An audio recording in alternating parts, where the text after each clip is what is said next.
잠언 제4강 잠언 1장 10절부터 33절까지 오늘 배우겠습니다.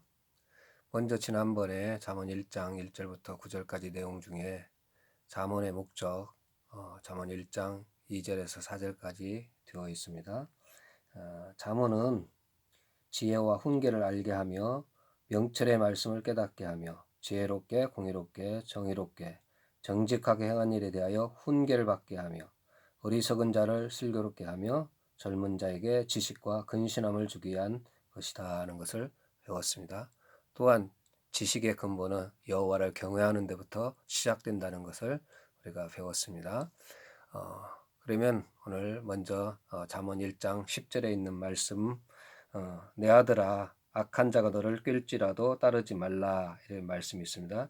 이 잠언 1장 10절부터 19절까지는 어리석음의 초대 혹 유혹에 대해서 말씀하고 있는데, 여기 내 아들아 악한 자가, 여기 악한 자를 히브리어 원어를 보면 핫타임이라고 되어 있습니다.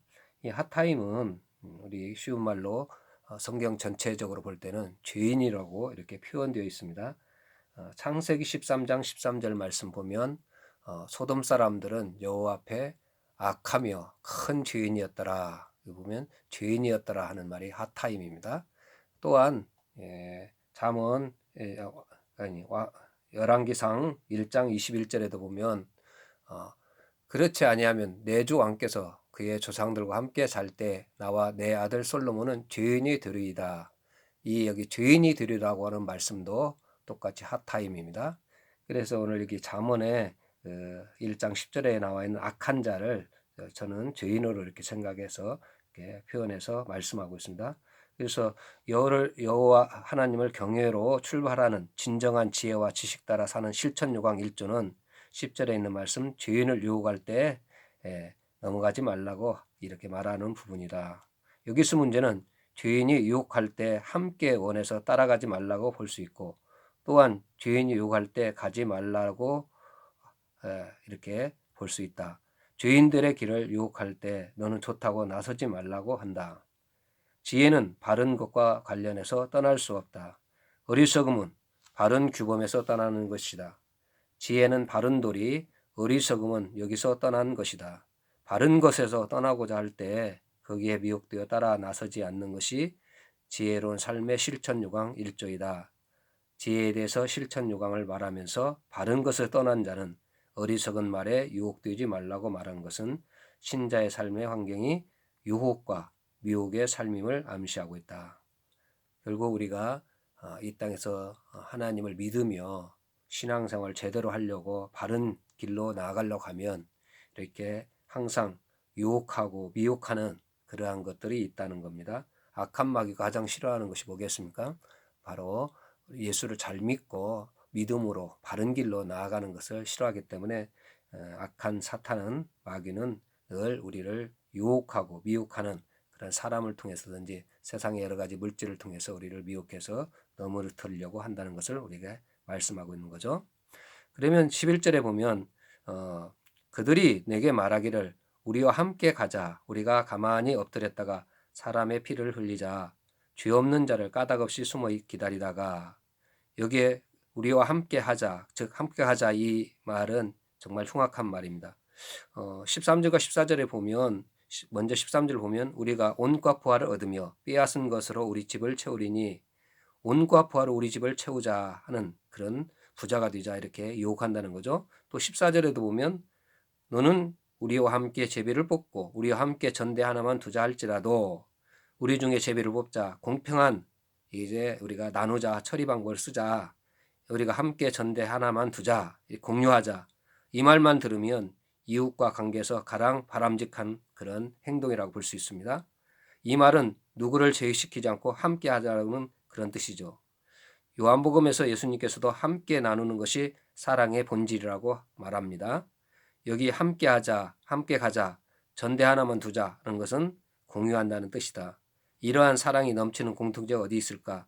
함께 모든 것을 함께 하고 나누고 공평하게 나누는 사이요, 부유해지자는 이것보다 더 좋은 권고는 없다. 문제는 그 다음에 있다는 거죠. 12절에 수올같이 그들을 산채로 삼키며 무덤에 내려가는 것 같이 통으로 삼키자. 여기 피를 흘리자.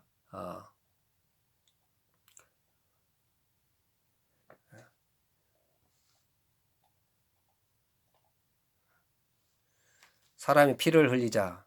참 이런 수올처럼 삼채로 삼키자. 이는 외부적으로는 사랑의 요소가 있으나 일부분이 바른 데서 떠난 폭력적 수단이다. 이렇게 보면 참 사랑과 이웃관계 파괴하는 부정의 차이는 정반대이다. 우리 사회에서 가장 의리로 밀접한 사회가 폭력 사회이다. 이것이 정당한 사회에서는 좋은 것이나 교만을 탈쓰고 공동체를 파괴한다. 매우 달콤하게 함께하자, 부자가 되자, 공평하게 하자고 한다.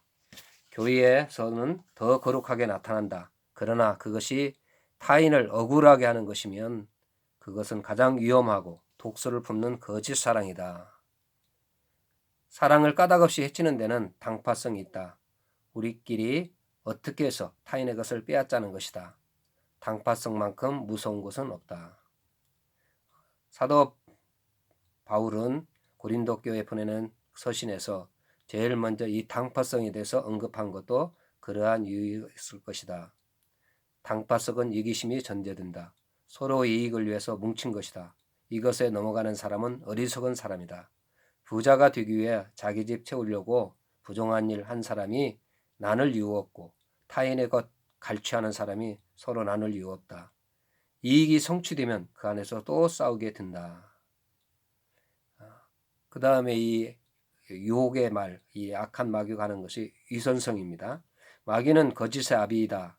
모든 거짓은 위선의 모습을 있다. 말로는 함께하자고 하나 그 마음에는 하나 되자는 마음이 없다. 자기 이익을 위해 이웃을 죽이면서 자기 이익을 찾으려 한다. 자기 이익 위해 이웃을 죽이려는 자가 우리와 함께하자고 할 수 없다. 사랑한다 하나 이웃사랑이 없는 마음. 이웃을 죽이려고 하니 이것은 자가당착이라는 거죠. 서로 모순된다는 것을 말씀하고 있습니다. 이런 유혹에 따라가면 상대의 것을 빼앗는 데 보조가 되나 후에 내분이 일어난다. 그 사람은 이웃을 사랑하는 사람이 아니기 때문이다. 좀 더 궁극적 이유는 무엇인가? 비윤리적인 모습과 사랑이 대치지는 것은 모든 율법이 하나님을 사랑하고 이웃 사랑하는 것에 다양성이 있다. 비윤리성과 유형적 사랑은 맞물리게 되어 있다. 하나님 율법에 어긋나는 것들이 비윤리적인 것이다. 이렇게 본다면 하나님 법 어기고 참 사랑을 할 수 없다는 것이다.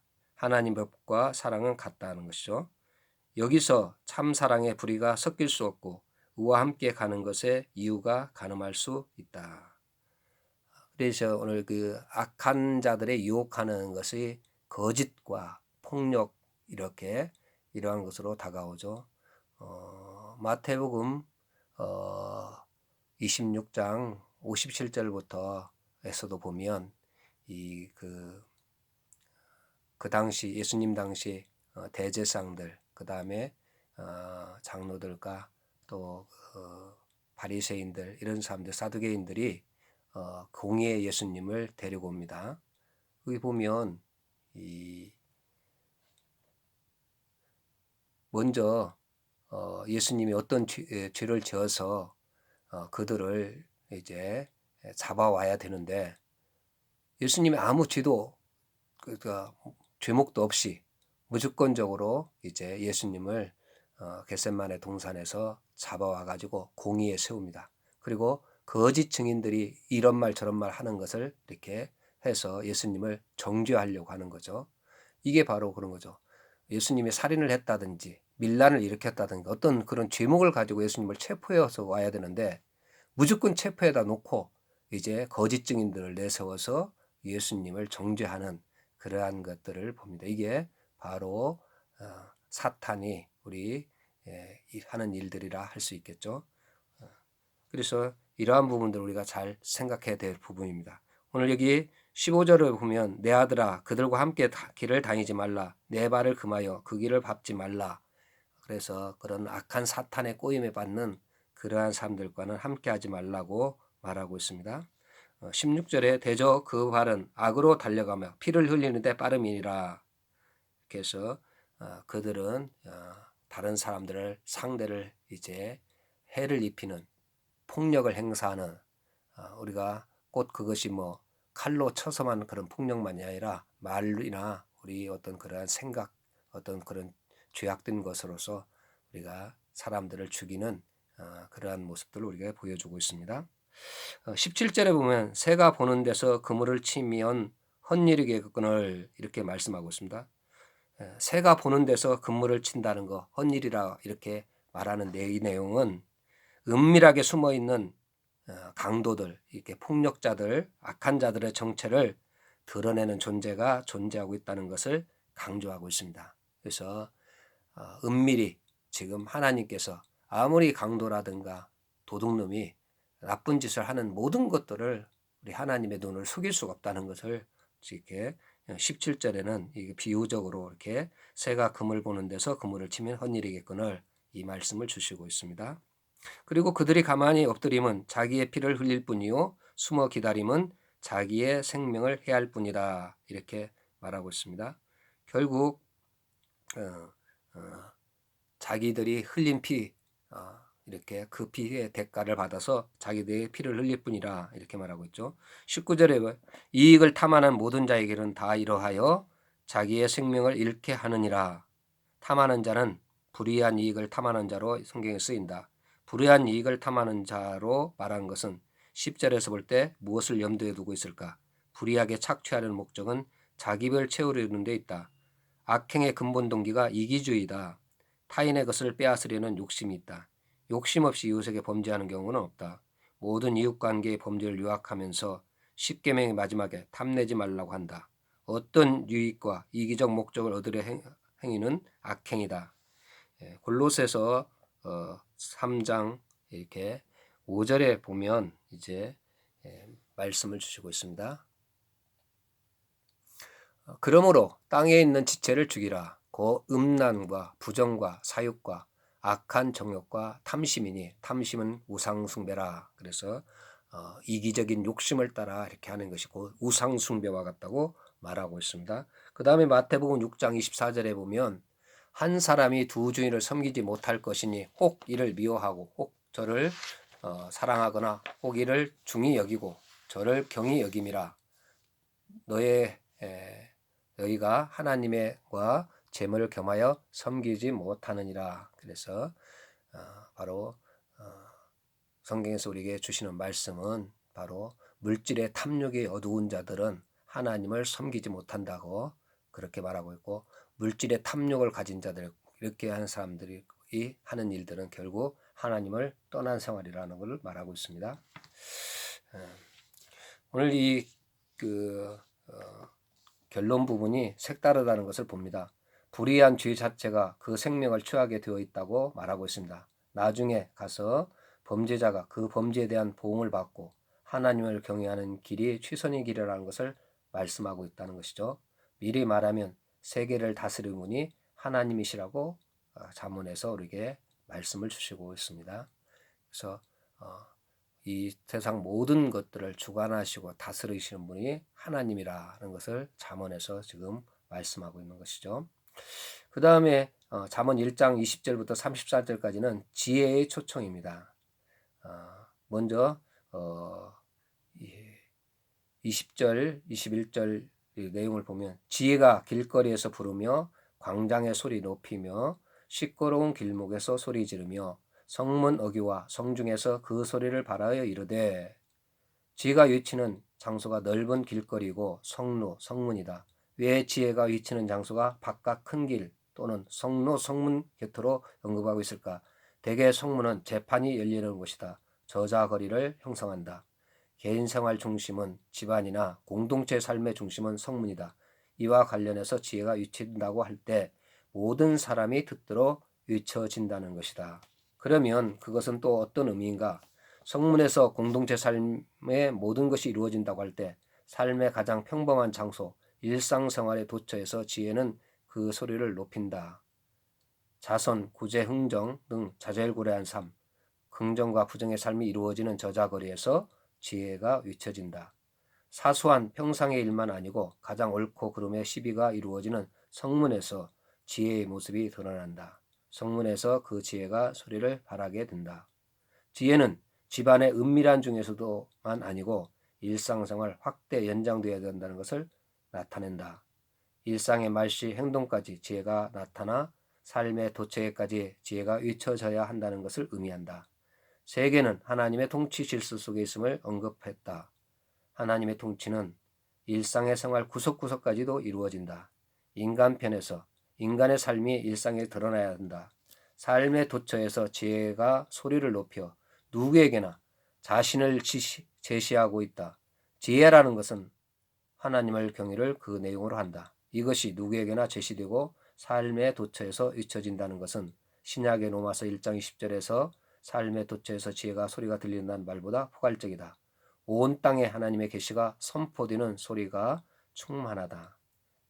결국 하나님의 말씀이 온 세상, 온 도처에서 퍼진다는 것을 말씀하고 있습니다. 지혜가 일상생활의 구석구에 유친다는 것도 사람이 모르는 이유가 무엇일까? 지혜 자체는 잊혀진다.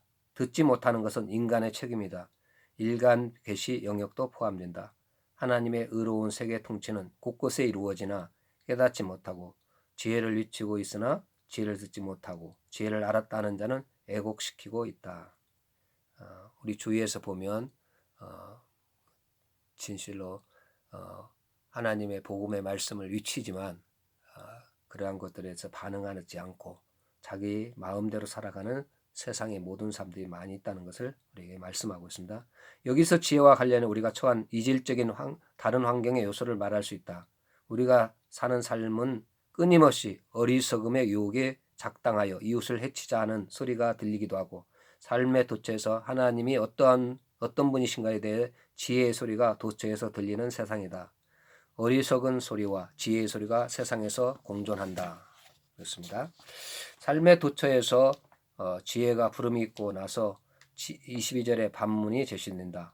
너희 어리석은 자들은 어리석음을 좋아하며 거만한 자들은 거만을 기뻐하며 미련한 자들은 지식을 미워하니 어느 때까지 하겠느냐 이렇게 말씀하고 있습니다.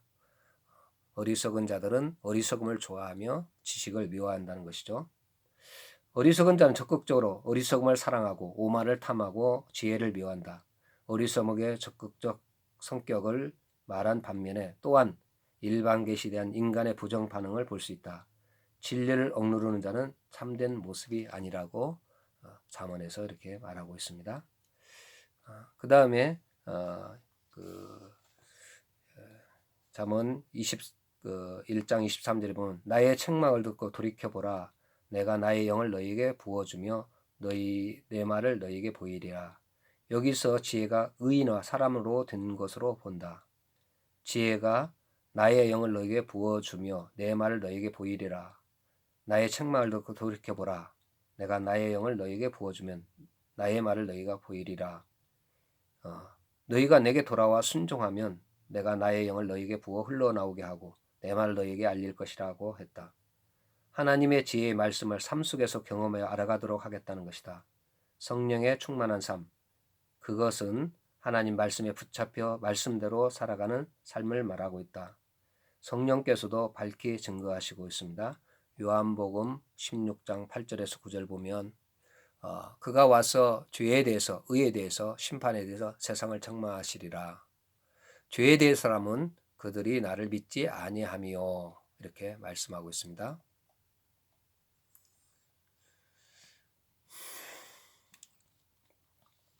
그 다음에 24절에 보면 내가 불렀으나 너희가 듣기 싫어하였고 내가 손을 폈으나 돌아보는 자가 없었고 지혜의 간곡한 부름을 배척한 결과를 말씀하고 있습니다. 내가 불렀으나 너희가 듣지 아니했다. 내가 손을 폈으나 돌아보는 자가 없었다. 결국 부르짐에 대해서 응답지 아니하는 그러한 모습들을 이렇게 말하고 있습니다. 두 번째로 여기서 지혜라는 것은 신격화한다.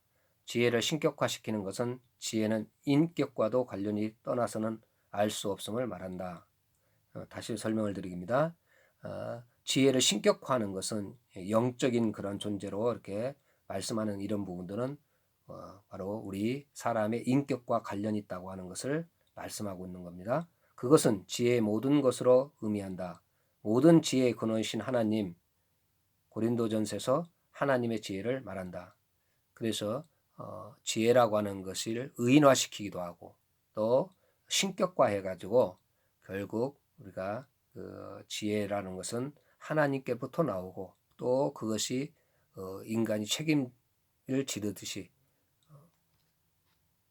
그 말씀을 듣고 순종하는 자와 또 그 말씀을 깨닫고 반응하는 자들을 이런 사람들에게는 지혜로운 자로서 거기에 따르는 이제 길이 주어지고 하나님의 은혜가 나타나는데 그 반대로 무반응으로 일관하고 또 지혜를 무시하는 결국 그것이 하나님을 무시하는 행위가 되기 때문에 하나님으로부터 이제 거기에 대한 따른 징벌이 나간다는 것을 우리에게 말씀할 수 있겠습니다. 잠언 1장 25절에 보면 도리어 나의 모든 교훈을 멸시하며 나의 책망을 받지 아니한즉 너희가 재앙을 만날 때 내가 웃을 것이며 너희가 두려움에 임할 때 내가 비웃으리라. 여기서 지혜의 부름의 한시성을 어떻게 이해할 것인가? 일반적 말로 사후 약방문 뜻으로 볼 것인가? 확대가 가능한가? 지혜를 알 때가 있다. 그때가 지나면 모른다. 문이 닫히면 슬피 울며 이를 갈미 있으리. 말씀하고 있습니다. 그래서 지혜를 무시하는 것, 그것은 하나님을 무시하는 것이다. 이렇게 말할 수 있겠습니다.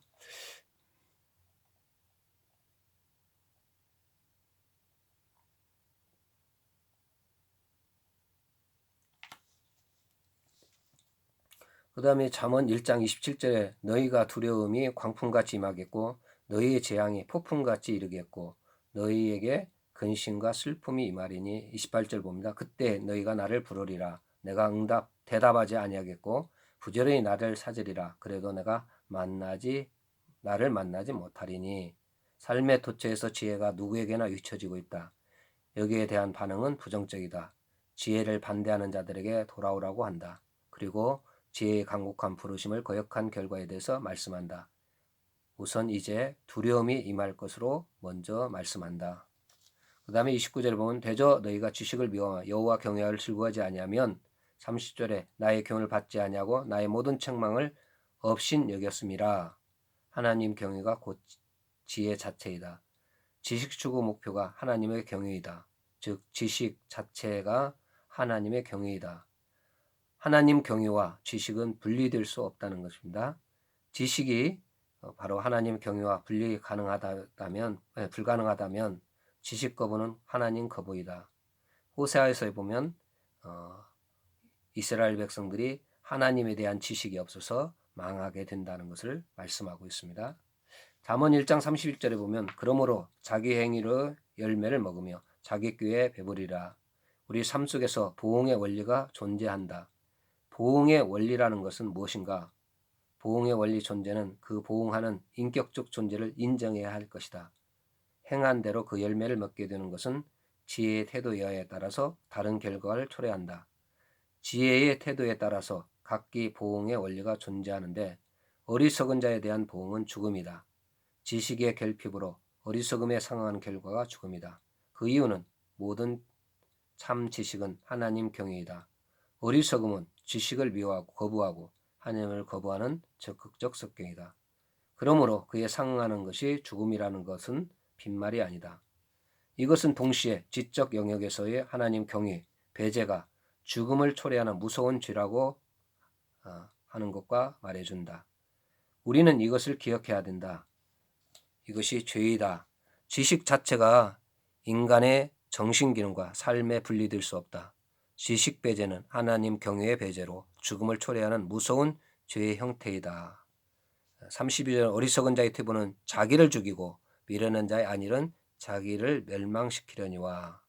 어리석은 자의 멸망이 드디어 나타나게 되는 거다. 또한 33절에 보면 오직 내 말을 듣는 자는 평안히 살며 재앙이 두려움이 없이 안전하리라. 지혜자의 안전도 이렇게 결과적으로 나타나고 있습니다.